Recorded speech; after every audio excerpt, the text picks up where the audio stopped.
Hey, you guys, it's your girl Gabby, all things TV and film, and we have a special guest today. And that guest is.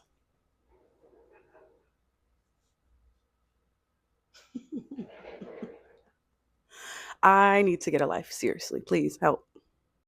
I went back to school shopping with my niece, and we went to Spencer's. She's 12. We went into the back of the store, you guys, for the first time.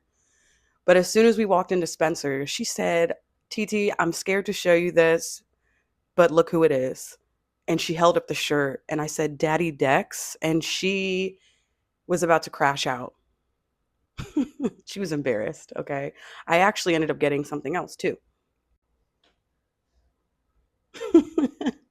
So I got one for my car and then another one for my refrigerator.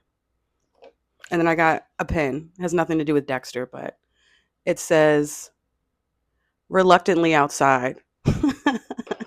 That's been me lately. Okay. I've barely been outside. I've been watching some TV and watching some movies. So today we are here to talk about Dexter Resurrection, episode 6, Cats and Mouse. Cats, plural.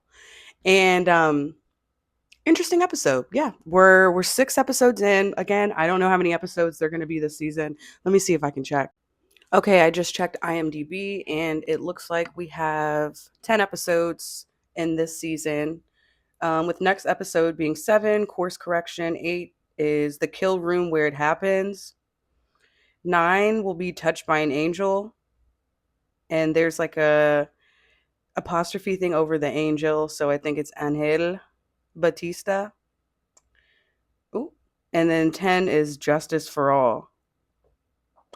Y'all are playing games with these title names. And I'd mentioned this before in a prior video, but I really like how they do the name introduction at the beginning of the episode. Right after it says Dexter Resurrection. Pow, pow, pow. Then you cut scene to whatever the opening scene is, and whoever it is or whatever they're doing, when something washes by, you'll see the title of the episode, and it's usually like filled with blood. Unfortunately, this one you couldn't see much of because I don't know whose job it is, but can you guys slow down that aspect? Can you slow down the title, like name in the episode at the beginning? Like, just give us that, please, because whoever's job that is, I am rooting for you. I really enjoy that. So, anyways, that's where my ADHD goes when I watch shows. So, this episode, episode 6, opened with um, Dexter finding out that his upstairs neighbor, um, that his mom had died. Prudence, Prudence. I'm trying to sound like his neighbor upstairs. The your car. It's just they got Dexter wound up, and I love that that's a black family. Thank you, because y'all know we are inviting people. We let you in our space. We gonna love you like our own. Okay, I can't say that the same for everybody else, but just know as black folk, we are loving and caring people. Okay. So Dexter, he has to go to a memorial because he's like starting to really get close to this family upstairs, and I don't even think he's putting on an act right now. I really think Dexter is like in a space where it keeps coming up, but people dying alone, pun intended. But also, who do you want by your side? And he realized, he looked around, he was like, I don't have anyone. I have nothing. He has Harrison. And I really did like this episode with Harrison and Dexter because Dexter's having this breakthrough where he's like, Harrison, you don't have to be like me. And it's so funny because I feel like that's a plight with like a lot of parents. Sorry, but it's like, yeah, I don't want you to be a serial killer. Are we being for real? Harrison's like, that's not me. Come to find out, yeah, he's a little sus, just like Dexter.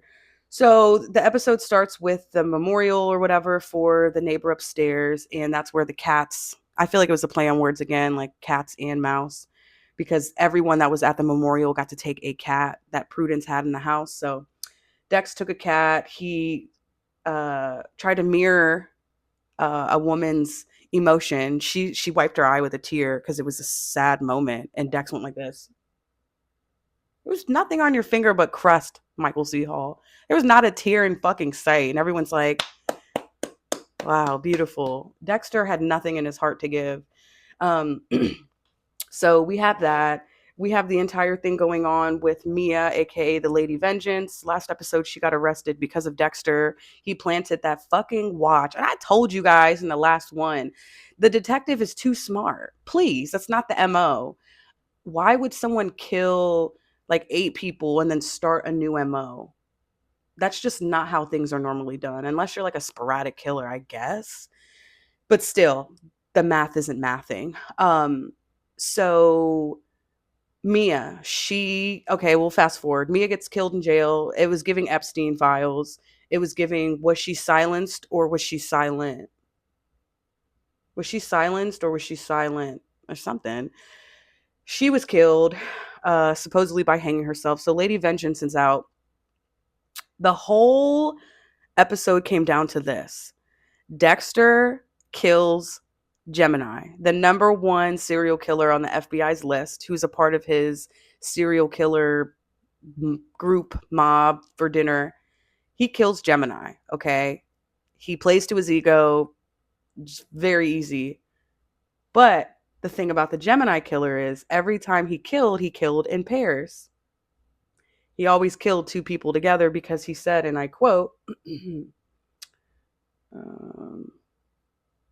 says he kills people together because that's the ultimate bond. Okay. Dexter stabs that man in his heart. It's typical Dex.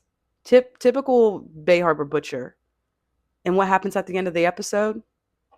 Dexter's getting on a jet with all the other serial killer gang. They're looking around. Okay, Lady Vengeance is gone. Whoever played Neil Patrick Harris, long gone. Gemini walks up. Because plot twist, he has a twin.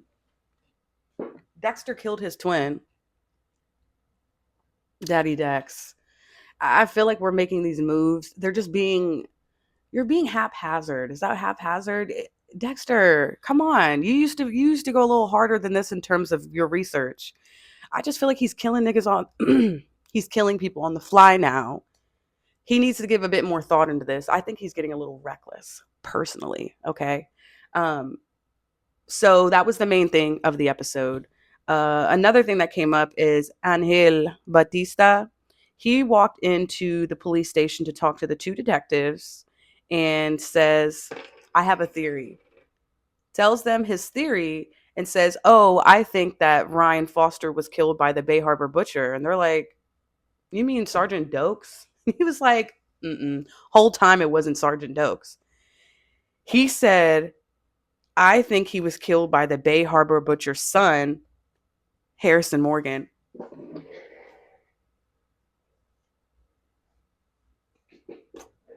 And like I said earlier, the episode title for the 10th episode of this season will be what was it? All That Counts or something? I don't know. So it's definitely going to come down to something crazy. But um, yeah, I just feel like Dexter's getting a little sloppy when it comes to things. Like he has these good ideas, but I'm like, baby boy, can you sit on these for a little while? Because I'm not trying to have Daddy Dex caught up again. We were barely able to get out of the jail and all that in New Blood. And now you want to do crazy shit again. Dexter, you're in New York. Chill out, bro. So there's Dexter. Lady Vengeance is dead. Gemini isn't dead. Um, oh, and the whole time, the victim from Lady Vengeance that got away, I mean, the police were talking to him.